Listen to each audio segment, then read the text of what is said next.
Le parc naturel marin, présenté par Port-Seudre et APLM 17. Un parc naturel marin, qu'est-ce que c'est? Le parc naturel marin est en France une structure visant la gestion intégrée dans un objectif de protection d'une zone maritime d'intérêt particulier pour la biodiversité et pour les activités humaines. Les parcs naturels marins sont une catégorie d'aires marines protégées. Ils sont régis par la loi du 14 avril 2006 et sont créés par décret. Un conseil de gestion, qu'est-ce que c'est?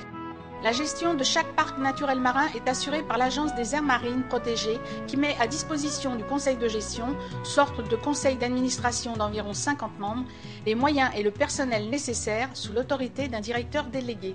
Chaque parc est doté d'un conseil de gestion associant les collectivités et leurs groupements, les socioprofessionnels, les usagers et l'État minoritaire est chargé d'élaborer le plan de gestion. Un plan de gestion, qu'est-ce que c'est? Le plan de gestion détermine les mesures de protection, de connaissance, de mise en valeur et de développement durable à mettre en œuvre dans le parc naturel marin. Il comporte un document graphique indiquant les différentes zones du parc et leur vocation.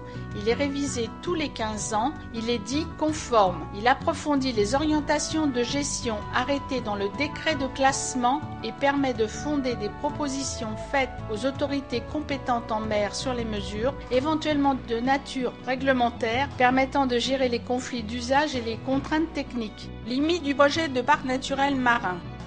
Au nord, le Perret en Vendée. Au sud, le Bec d'Ambèze en Gironde. Le Pertuis breton. Le Pertuis d'Antioche. Le Pertuis de Montmusson. L'estuaire de la Gironde. La Seudre. Nous allons maintenant détailler les conseils de gestion du parc d'Iroise et du parc Gironde-Pertuis-Charentais. Tout d'abord, le conseil de gestion du parc d'Iroise, 49 sièges. Le collège organismes et associations d'usagers en mer comporte 8 membres, soit 16% du total des sièges. Les services de l'État ont 6 sièges, soit 12% du conseil. Les associations de protection de l'environnement ont 2 sièges, soit 4% du conseil.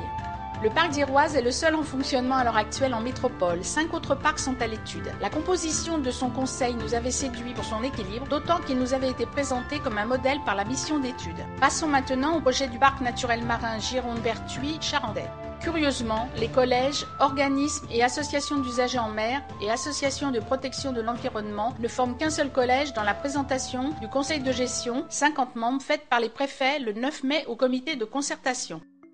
Le collège, organisme et association d'usagers en mer ne comporte plus que 4 membres et 8% du total des sièges, soit une réduction drastique de moins 50% par rapport à Iroise. Le collège association de protection de l'environnement, quant à lui, passe de 2 à 4 sièges et 8% du total des sièges, soit une augmentation de 100% par rapport à Iroise. Les services de l'État ont 9 sièges, soit 18% du conseil, avec une augmentation de plus de 50% par rapport à Iroise. Le compte n'y est pas pour les organismes et associations d'usagers en mer. Port-Seudre en désaccord avec la proposition de composition du conseil de gestion du parc. Pourquoi?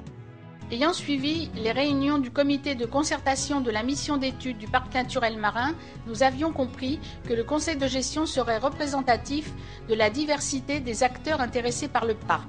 En effet, nous avions en tête la composition du conseil de gestion du PNM d'Iroise qui nous semblait équilibrée. La présentation du préfet le 9 mai 2011 nous montre qu'il n'en est rien. Les services de l'État ont pris de l'embonpoint, 18% contre 12%, soit 9 membres contre 6 pour Iroise. En contrepartie, les organismes et associations d'usagers des loisirs en mer régressent 8% contre 16%, 4 membres contre 8 pour Iroise. Avec un seul représentant pour la plaisance, un pour la pêche de loisirs, un pour le sport et un pour les sports sous-marins. Un comble dans une région touristique génératrice de richesses, donc d'emplois. De plus, les associations de protection de l'environnement font aussi partie de ce collège. Pourquoi? Dont la LPO, pour laquelle nous ne nourrissons aucune amitié. De plus, leur objectif n'est pas identique à celui de la plaisance. Malgré cela, son action dépasse trop souvent le domaine de la protection des oiseaux. Le nombre de sièges passe de 2 à 4 par rapport à Iroise, soit une augmentation de 100%. Pourquoi? On s'étonne aussi de l'absence des représentants de la filière nautique au sein du collège d'organisation professionnelle, du conseil de gestion du parc, comme la Fédération des industries nautiques par exemple.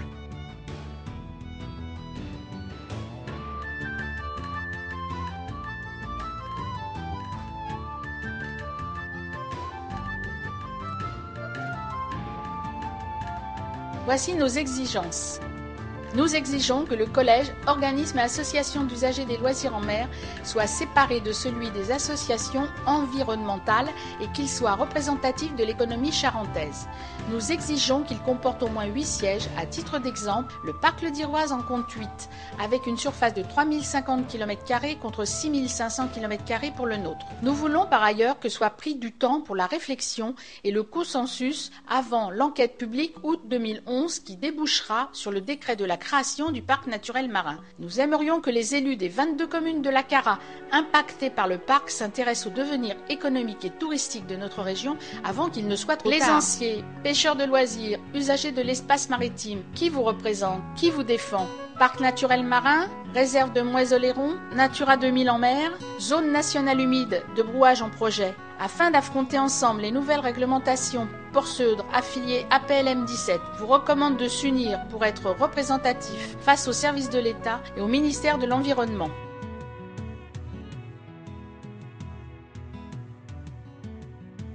Rejoignez-nous.